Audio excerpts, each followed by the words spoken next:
I don't know how to describe what it felt like.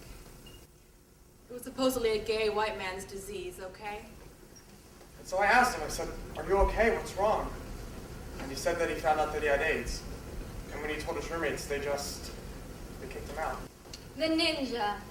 That's what we called it. Whenever anybody got diagnosed, we'd always say, ooh, they got the ninja. They're gonna die. I was the one handing out condoms early on in the epidemic. Telling everyone, stay safe, do all that you can to protect yourself.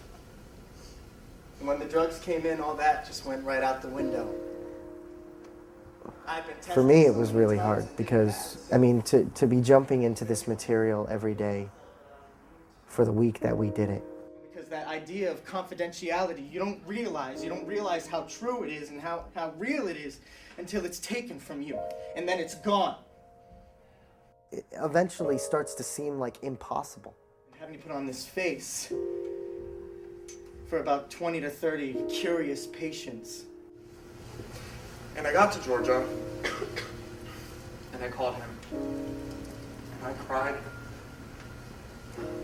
I cried every time I spoke to him. It wasn't acting. You were just being, and you were, and that's like, whoa, like, that's huge, Not 5 minutes after the service ended, Raquel died. It was more difficult, I think, for them because they knew the person. They were spending like face-to-face time with them, and it was just so real and it was so in their face. So I think that's why it was so difficult. But once we got going, and once we started approaching it more from an artistic point of view, we could kind of ignore that it was actually real, and as they started to become that person, it became easier. Did you hear about that new cancer only gays get? But it's only the guys who get fucked who get it.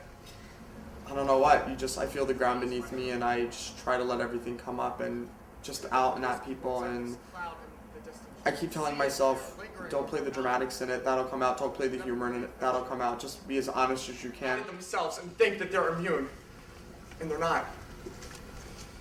And that cloud just crept closer and closer.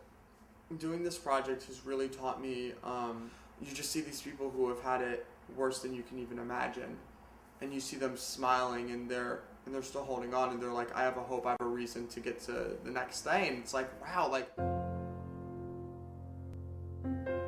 I have been changed for good after doing this project. And it's all because of Tangela. Every little bit of the way that I have changed, and it's all been good changes.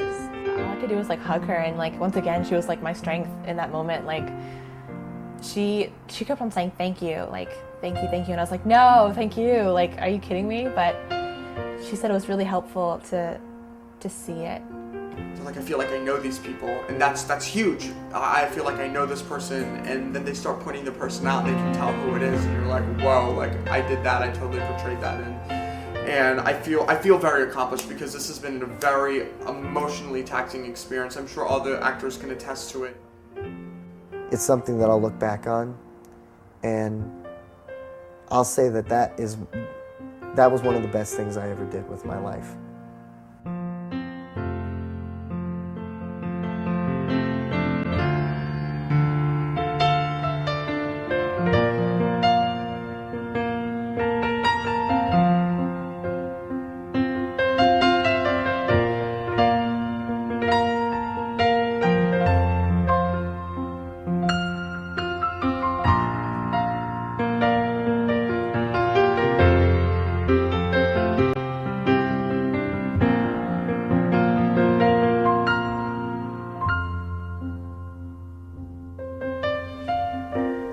HIV.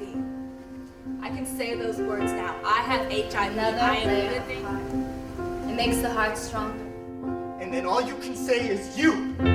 You took away my power. I like to think that God heard my itsy bitsy spiders instead.